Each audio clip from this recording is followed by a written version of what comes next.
सर्वात पहिल्यांदा मी देशाचे पंतप्रधान माननीय नरेंद्र मोदीजी आणि भारत सरकारचे आभार मानतो की त्यांनी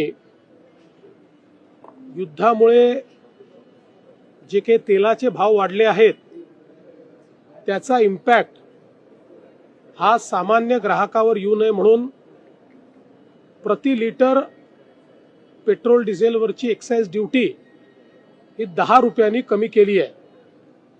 त्यामुळे कच्च्या तेलाच्या वाढलेल्या भावाचा इम्पॅक्ट हा आता ऑइल कंपनी सहन करणार आहेत आणि भारत सरकार सहन करणार आहे। त्यामुळे सामान्य ग्राहकाला अधिकच्या दरात पेट्रोल डिझेल घ्यावं लागणार नाही। मी याबद्दल भारत सरकारचे आणि प्रधानमंत्री मोदयांचे आभार मानतो।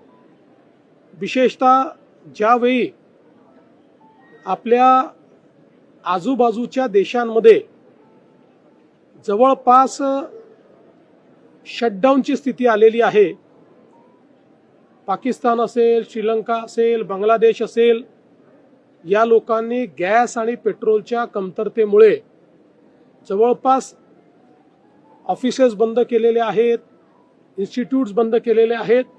अशा वेळी भारत सरकारने अतिशय उत्तम मॅनेजमेंट करून आपल्याकडे पेट्रोल डिझेलची कुठलीही कमतरता होऊ दिलेली नाही, घरगुती गॅसची कुठली कमतरता होऊ दिलेली नाही।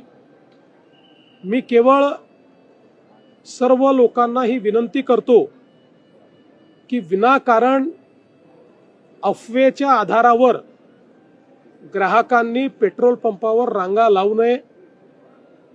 आपल्याकडे 1 महिन्याचा पेट्रोल डिझेलचा पूर्ण स्टॉक या ठिकाणी आहे, पण विनाकारण जर पेट्रोल जास्तीचं भरून घेतलं, रांगा लावल्या, तर त्यातनं सप्लाय आणि डिमांडवर ताण निर्माण होतो आणि कृत्रिम टंचाई निर्माण होते।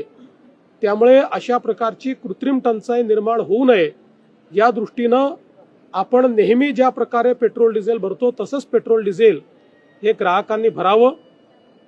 आपल्याला हे देखील मला सांगितलं पाहिजे की आता जी काही आपलं कमर्शियल गॅस सिलेंडर होतं त्याचा सप्लाय जो 20% गेला होता तो आता 40% करण्याचा निर्णय घेतलेला आहे आणि त्यानंतर तो 50% जातो आहे।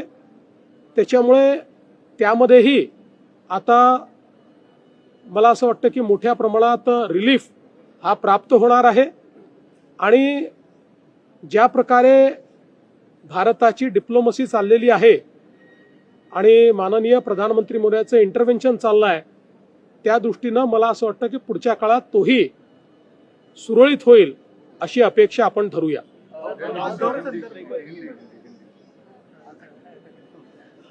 आज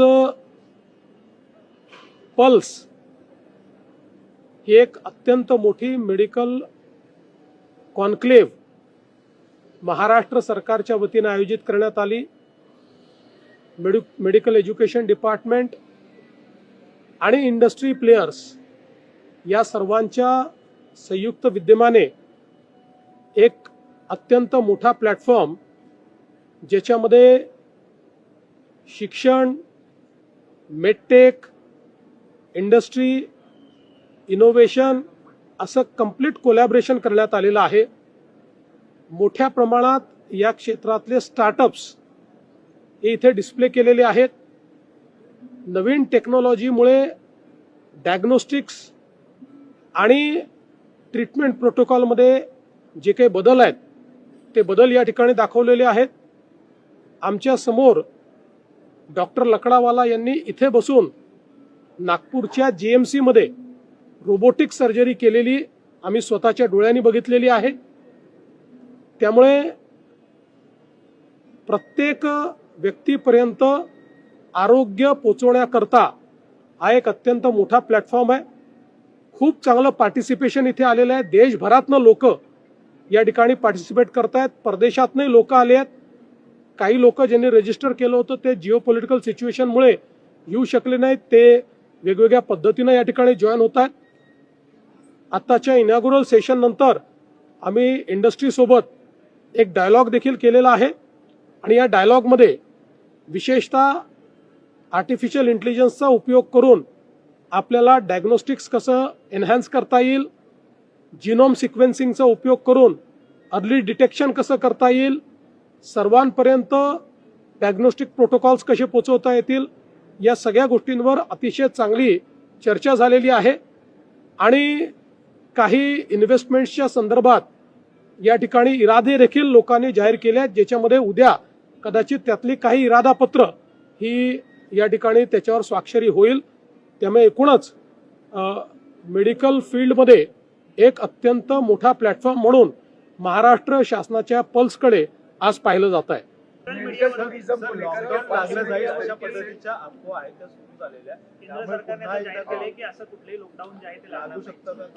लॉकडाऊन लागणार नाही हे केंद्र सरकारने जाहीर केलेलं आहे. जे लोक अशा अफवा पसरवता आहेत त्या सगळ्या लोकांवर फौजदारी कारवाई केली जाईल. मी स्पष्टपणे सांगतो, अशा पद्धतीच्या खोटी माहिती फेसबुक किंवा एक्स किंवा कुठल्याही सोशल मीडिया प्लॅटफॉर्मवर टाकणं किंवा अशा प्रकारच्या खोट्या पोस्ट या व्हॉट्सॲपच्या माध्यमातून पुढे पाठवणं, तुम्ही फॉरवर्ड तरी केली तरी तो गुन्हा ठरेल आणि अशा गुन्ह्यातल्या प्रत्येकावर फौजदारी कारवाई होऊ शकते. त्यामुळे मी सर्वांना या ठिकाणी स्पष्टपणे सांगतोय की खोट्या अफवा पसरवू नका, नाहीतर फौजदारी कारवाईला सामोरं जावं लागेल. संजय राऊत वेगवेगळ्या विधानाने कायम भांडणं लावत असतात. संजय राऊतांचीच आता त्यांच्या एका राज्यसभेच्या जागेवरून भांडणं झाल्याची माहिती समोर येते. उपगटाच्याच खासदारांनी त्याला दुजोरा दिलेला आहे. असं आहे की आता त्यांचा पक्ष हा इतका छोटा झालेला आहे की तिथे काय चालतं याच्याकडे लक्ष देण्याकरता माझ्याकडे वेळ नाही. त्याच्यामुळे ते आपापसात भांडो, माऱ्या करो, एकमेकाच्या झिंजा उपटो, एकमेकाचे कॉलर पकडो, त्यांना लखलाभ आम्हाला महाराष्ट्र चालवायचा आहे. काय तथ्य आहे, कारण की बराच तो व्हायरल देखील होतोय, त्यामुळे कुठेतरी राजीनामा घेतला जाईल अशी देखील चर्चा. असं आहे की नरहरी झिरवळ यांनी मला फोनवर दूरध्वनीवर संपर्क करून असं सांगितलेलं आहे की हा जो व्हिडिओ आहे तो 3-4 व्हिडिओ जोडून चुकीच्या पद्धतीनं तयार केलेला व्हिडिओ आहे आणि त्यामुळे याची चौकशी झाली पाहिजे. मी त्यांना ॲडवाईस केलेलं आहे की त्यांनी तात्काळ त्या संदर्भात एक कंप्लेंट दाखल करावी. या व्हिडिओची शहानिशा ही करण्यात येईल आणि एकूणच जी काही इमर्जिंग परिस्थिती आहे त्या परिस्थितीवर त्याची सत्यता काय आहे ती पडताळून या ठिकाणी त्यांच्या पक्षाच्या नेत्या सुनेत्राताई पवार आणि आम्ही मिळून योग्य निर्णय करू. सगळे राज्यात पावसाचं संकट पाहायला मिळतंय. शिरोळ अडचणी देताना पाहायला मिळतात. यापूर्वी सुद्धा त्यांच्या कार्यालयामध्ये लाच घेताना त्यांच्या अधिकाऱ्यांना अटक करण्यात आली होती. यावेळेला सुद्धा त्यांच्यावर आरोप होत आहेत.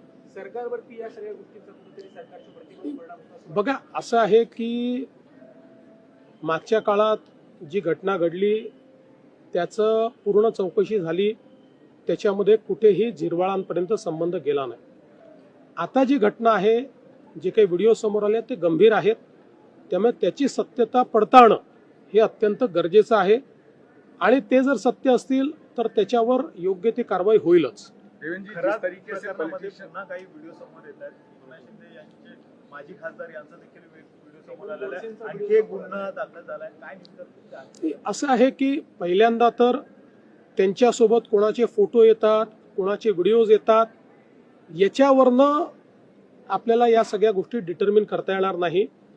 फोटो आणि व्हिडिओज आलेल्यांचा सहभाग आहे का हे महत्त्वाचं आहे आणि तो सहभाग कोणाचा असेल तर कारवाई होईल, नसेल तर केवळ फोटो या ठिकाणी एखाद्याचा निघाला, आता आम्ही सगळे इथे उभे आहोत, आमच्या मागे कोण उभं आहे आम्हाला माहिती नाही, त्याच्यासोबत फोटो निघाला, उद्या त्यांच्यातल्या कोणी काय केलं म्हणजे इथे कोणी करणार नाही, तरी देखील अशा प्रकारे आपल्याला दोषी नाही पकडता येणार. पण एक गोष्ट निश्चितपणे मी सांगतो की या प्रकरणामध्ये कोणालाच सोडण्याचं कारण नाही आहे. अतिशय डीप आम्ही जातो, अनेक नवीन गोष्टी लक्षात येत आहेत अजून काही FIR येत्या काळामध्ये होण्याची शक्यता आहे. काही विक्टिम्स अजून पुढे येत आहेत, काही महिला पुढे येत आहेत. याच्या व्यतिरिक्त काही लोक आर्थिक फसवणूक झाली म्हणून देखील पुढे येत आहेत. त्यांचेही FIR हे लवकरच आपल्याला पाहायला मिळतील. पण या निमित्ताने एक अजून गोष्ट मी सांगतो की या प्रकरणामध्ये ज्या दुर्दैवी महिला विक्टिम आहेत त्यांचे व्हिडिओ हे काही लोकांनी सोशल मीडिया साईटवर अपलोड केले आहेत. ते आम्ही आता त्या ठिकाणी सोशल मीडिया साईटवरनं हटवले आहेत. पण ज्या ज्या लोकांनी अशा प्रकारचे व्हिडिओ सोशल मीडिया साईटवर अपलोड केले असतील त्यांच्यावर फौजदारी कारवाई केली जाईल. राज्यात पावसाचं संकट आहे. ज्या महिला पावसाचं संकट आहे, काही संरक्षण दिलं जाणार आहे. पूर्ण संरक्षण दिलेलं आहे. महिला ज्या काही विक्टिम आहेत त्या समोरच याकरता आल्या की त्यांना पूर्ण संरक्षण दिलेलं आहे. आणि यापुढेही ज्या महिला येतील त्यांना पूर्ण संरक्षण दिलं जाईल. आणि म्हणूनच यातलं सगळ्यात महत्त्वाचं संरक्षण हे गोपनीयतेचं आहे. काही लोक ती गोपनीयता भंग करण्याचा प्रयत्न करतायत. त्यांना फौजदारी कारवाईला सामोरं जावं लागेल. देवेंद्रजी, दोन चीजें हैं. पहले अनेक व्हिडिओ विचित्र पद्धतीने अपलोड करतायत आणि याच्यावर सोशल मीडियावर आपण काही दिवसांपूर्वी हाऊसमध्ये बोललो होतो. ऍक्च्युअली त्याच्या अनुषंगाने काही मेजर कारवाई नाही, निश्चित कारवाई ही केली जाईल. आणि केवळ तेच नाही तर त्याच्यावर जे लोक कमेंट करतायत त्यांनी लक्षात घेतलं पाहिजे की ते त्याचा पार्ट होत आहेत. जर कोणी फॉरवर्ड केलाय तर ते त्याचा पार्ट होत आहेत. त्यामुळे अशा सगळ्यांना मी चेतावणी देतोय की कारवाई होईल.